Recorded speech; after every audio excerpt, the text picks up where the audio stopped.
Gabri and Jasmine അവർ നിയമനങ്ങൾ നടത്തിയോ? അവരുടെ പോക്ക് എങ്ങോട്ടാണ്? വീഡിയോ ആദ്യമായിട്ട് കാണുന്നവരുടെ ചാനൽ സബ്സ്ക്രൈബ് ചെയ്യണം, ലൈക്ക് ചെയ്യണം, കമൻറ്റ് ചെയ്യണം.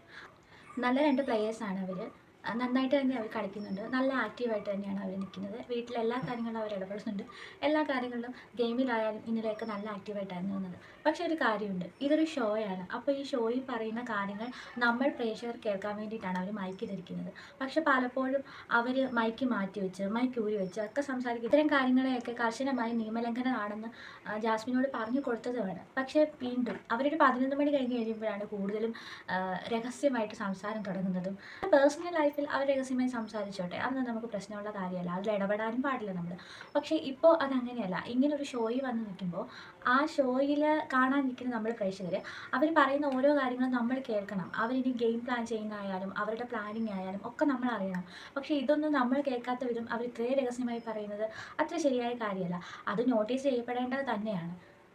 അതെ, ഇന്നലെ യമുന റൂം മാറി കിടന്നിരിക്കുകയാണ് ഗബ്രിയും ജാസ്മിനും കാരണം. അതെ, ഇന്നലെ രാത്രിയിൽ അപ്രതീക്ഷിതമായിട്ട് ഉറക്കത്തിൽ നിന്ന് ഞെട്ടിയാണ് യമുന കാണുന്നത് ജാസ്മിൻ്റെ കട്ടിലിരിക്കുന്ന ഗബ്രിയാണ്. പെട്ടെന്ന് കണ്ടപ്പോൾ നമ്മളായാലും ആരായാലും പെട്ടെന്ന് ഉറക്കത്തിൽ നിന്ന് എണീറ്റ് കാണുമ്പോൾ പെട്ടെന്ന് ഞെട്ടും. അങ്ങനെ അപ്രതീക്ഷിതമായി കണ്ട ഞെട്ടലിൽ യമുന ഒന്ന് പതറി. യമുന ഒരു പക്ഷേ തെറ്റിദ്ധരിച്ചിട്ടുണ്ടാവാം.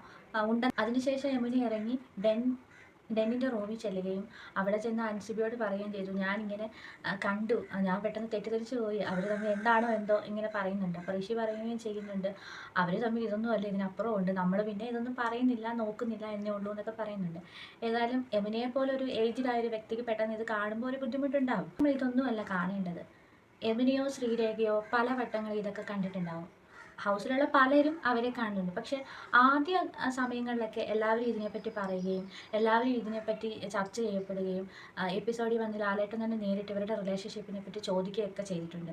പക്ഷേ അത് കഴിഞ്ഞതിന് ശേഷം ഇത് കണ്ട് മടുത്തിട്ടാണോ എന്തോ ഹൗസിനുള്ള ആരും ഇത് ചോദിക്കുന്നില്ല, ബിഗ് ബോസും ഇത് ചോദിക്കുന്നില്ല. ആദ്യമൊക്കെ കൂടുതൽ ഇവരുടെ ഷോട്ടുകൾ എടുത്ത് കാണിച്ചുകൊണ്ടിരുന്ന ബിഗ് ബോസ് ഇപ്പോൾ അതും അത്ര വലിയ കാര്യമായിട്ട് കണക്കിലെടുക്കുന്നില്ലാത്തതുപോലെ നമുക്ക് തോന്നുന്നു. നമ്മൾ ശ്രദ്ധിക്കേണ്ട വേറൊരു കാര്യമുണ്ട്. ഇന്നലത്തെ ആ ഒരു ഇൻസിഡൻറ്റ് യമുനയായിട്ട് പോലും അതൊരു ഗെയിമിലോട്ട് അല്ല, ഒരു ഗെയിമിലേക്ക് വലിച്ചിടാനൊന്നും അവർ ശ്രമിക്കുന്നില്ല. ശ്രീരേഖയാണെങ്കിൽ പോലും ഇങ്ങനെ ഒരു കാര്യം ഒരിക്കലും ഒരു ഗെയിമിലോട്ട് വലിച്ചിടാനോ അതൊരു പോയിന്റ് ആക്കി എടുക്കാനോ ഒന്നും ശ്രമിക്കുന്നില്ല. പക്ഷേ നേരെ മറിച്ച് ഗബ്രി ആയിരുന്നെങ്കിലോ ഇവർ രണ്ടുപേരിൽ ആരെങ്കിലും ഇങ്ങനെ ഒരു സീൻ എവിടെയെങ്കിലും കണ്ടിരുന്നെങ്കിലോ ഉറപ്പായിട്ട് അത് ഗെയിമിലേക്ക് വലിച്ചിട്ടേനായിരുന്നു.